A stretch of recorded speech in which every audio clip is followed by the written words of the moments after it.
In this exercise video, I'm going to show you how to do a full bird dog exercise. This is really great for working on core strength, back strength, as well as coordination with arm and leg movements to make sure you can keep everything stable through the trunk as you do those movements. First step you got to do is get into hands and knees. You want to make sure your wrists are directly underneath your shoulders and your knees are directly underneath your hips. Then you need to find a long neutral spine position. So think about lengthening through your head and getting a neutral spine position here. What you want to avoid is being here in an arch back position or in a rounded back position. So you got to find that neutral back here. Once you have that neutral long spine position, then you make sure you keep your head in line with it as well. You don't want your head to be looking down or up. You want to keep your head looking in front of you, so you should be looking down between your hands.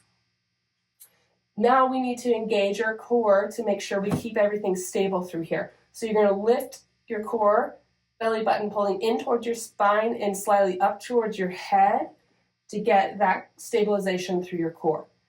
You may also be cued from your physical therapist to do a Kegel in this position as well to get more core stabilization through the pelvis.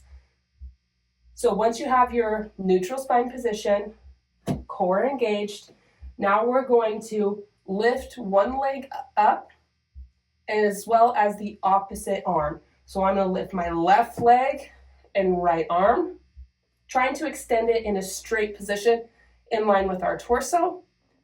Pause for the prescribed amount of time and then come back down and then switching sides. Now, the goal with this exercise is that you are not losing the trunk position, you're not losing your long neutral spine position, and we're keeping this core nice and engaged. So when you lift your leg, you're going to think about kicking this leg straight back towards you, like you're pushing something away from you. And when you lift your arm, you're thinking about reaching up long in line with your body and then coming down. Versus if you're focusing on just lifting up towards the ceiling, you tend to end up arching and losing that spinal position. So think about it being more like a lengthening with your arm and leg versus an up towards the ceiling motion. You really want to make sure you're trying to keep your torso and pelvis as stable as possible through this exercise.